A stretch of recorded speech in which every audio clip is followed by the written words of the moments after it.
Genetics గురించి ఇలా మాట్లాడుకుంటున్నాం కాబట్టి ఇప్పుడు స్పెర్మ్ కొంతమందిలో ఆల్టర్ అయిపోతాయి కదా మ్యామ్. అవి లూజ్ అవుతాయి వాటి కెపాసిటీని.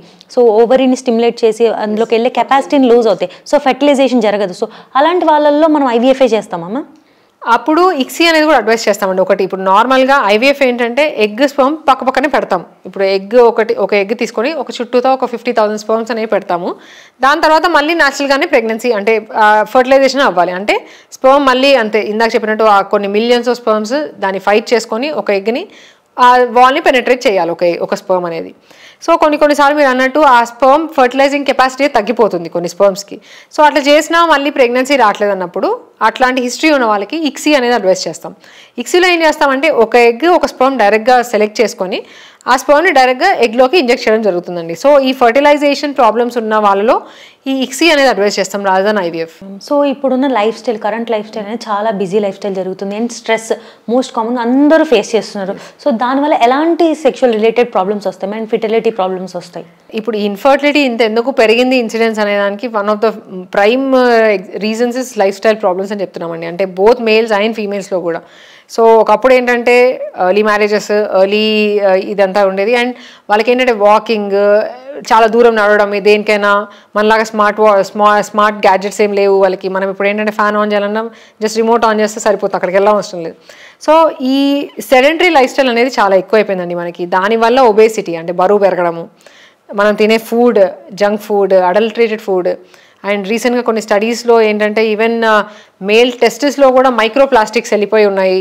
అంటే మనం తినే ఆహారం అట్లా we're daily consuming some 20,000 to 70,000 micro plastics అని చెప్తున్నారు. సో ఇవన్నిటి వల్ల కూడా ఈ ఇష్యూస్ ఇన్ఫర్టిలిటీ రిలేటెడ్ ఇష్యూస్ అనేవి చాలా ఎక్కువైపోయాయండి. Especially sedentary lifestyle and also one thing is ఈ మధ్య career oriented both wife and husband కూడా మాకు ఇప్పుడే వద్దు ప్రెగ్నెన్సీ మొత్తం లైఫ్లో సెటిల్ అయినాకనే చేసుకుంటాము పిల్లలు ప్లాన్ అని చెప్పేసి 35-40 తర్వాత కూడా వస్తున్నారు వాళ్ళు, జస్ట్ ఇప్పుడే 1 year నుంచి ట్రై చేస్తున్నాము అని చెప్పి. సో ఇవన్నీ కూడా they are all becoming prime important causes for infertility అండి. సో ఈ మధ్య సిస్టమిక్ ప్రాబ్లమ్స్ ఎక్కువైపోయినాయి మ్యామ్. ఎర్లీగా హైపర్ టెన్షన్ వచ్చేసేయడం కానీ, సో ఎర్లీగా డయాబెటీస్ అందరిలో చూస్తున్నాం, మనం విమెన్లో కూడా చూస్తున్నాం. సో మ్యారేజ్కి ముందే వాళ్ళు డయాబెటీస్తో ఉంటున్నారు. సో వీళ్ళలో ఎలాంటి ప్రాబ్లమ్స్ ఉంటాయి మ్యామ్ సో ఫర్టిలిటీ రిలేటెడ్గా? సో కరెక్ట్ చెప్పారండి. అంటే చాలా మందికి యంగ్ ఏజ్లోనే అంటే బికాస్ ఆఫ్ టెస్టింగ్ ఆల్సో అండి. మనం ఈ మధ్య ఏంటంటే ఫ్రీక్వెంట్గా రెగ్యులర్ టెస్టింగ్ చేసుకోవడము, దానివల్ల కూడా థైరాయిడ్ ప్రాబ్లమ్స్ స్టార్ట్ చేస్తే ఈవెన్ చాలా పెద్ద ఆటో ఇమ్యూన్ కండిషన్స్ కూడా మనం డయాగ్నోస్ చేస్తున్నాం. సో ఒకప్పుడు ఇదేంటో రీజన్ తెలీదు అని వదిలేసేవాళ్ళు.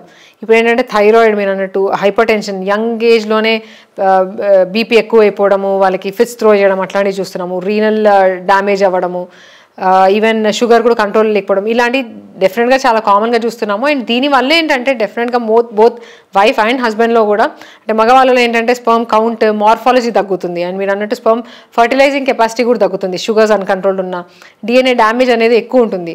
సో దానివల్ల ప్రెగ్నెన్సీస్ రావడం ఇష్యూ ఉంటుంది. అండ్ ఫీమేల్స్లో కూడా అంతే, ప్రెగ్నెన్సీ రావాలి ఎగ్ కరెక్ట్గా ఓవ్యులేట్ అవ్వాలి అంటే డెఫినెట్గా వాళ్ళకి హీమోగ్లోబిన్ కరెక్ట్ ఉండాలి, షుగర్స్ అనేవి కంట్రోల్లో ఉండాలి, థైరాయిడ్ ప్రొలాక్టిన్ ఈ హార్మోన్స్ అన్నీ బ్యాలెన్స్డ్ ఉండాలి. ఇందులో ఏ ఒక్క బ్యాలెన్స్ చేంజ్ అయినా బికాస్ ఇదేంటంటే ఇదొక సిస్టమ్ అనమాట. బ్రెయిన్ నుంచి ఇంపల్సెస్ వెళ్తాయి, ప్రతి ఆర్గన్కి వెళ్తాయి, అక్కడ నుంచి రివర్స్గా మళ్ళీ బ్రెయిన్కి ఇంపల్సెస్ వెళ్తాయి. సో ఇప్పుడు ఒక ఆర్గన్ ఓవర్ ఫంక్షన్ చేసినా అండర్ ఫంక్షన్ చేసినా, ఇప్పుడు థైరాయిడ్ ఎగ్జాంపుల్ తీసుకుందాం, అది సరిగ్గా ఫంక్షన్ చేయట్లేదు. సో దానివల్ల ఏంటంటే ఇట్ విల్ డిస్టర్బ్ ఇప్పుడు నార్మల్ గొనాడల్ సిస్టమ్ని కూడా డిస్టర్బ్ చేస్తుంది. అంటే ఎగ్ని పెరగకుండా అది ప్రివెంట్ చేస్తుంది. సో ప్రొలాక్టిన్ అనే హార్మోన్ కూడా అంతే, అది చాలా ఎక్కువ ఉన్నప్పుడు కూడా ఎగ్ని పెరగనివ్వదు. సో దానివల్ల వాళ్ళకి సింపుల్ ఆ ట్రీట్మెంట్ కరెక్షన్ చేస్తే సరిపోతుంది. So first lifestyle modification most important అండి. Active lifestyle daily and unhealthy డైట్ని కట్ డౌన్ చేయడము, హెల్దీ లైఫ్ స్టైల్ అనేది ఫస్ట్ అడ్వైస్ చేస్తాము. దాంతోపాటు మనం బేసిక్ టెస్ట్లు చేసినప్పుడు ఇవన్నీ టెస్ట్ చేసుకుంటాం బోత్ మేల్స్ అండ్ ఫీమేల్స్లో కూడా. షుగర్స్ ఏమన్నా అన్కంట్రోల్డ్ ఉన్నాయా ఫస్ట్ అవన్నీ కంట్రోల్ చేసుకున్న తర్వాతనే ట్రీట్మెంట్ ఆప్షన్స్ అనేవి వాళ్ళకి స్టార్ట్ చేస్తాం.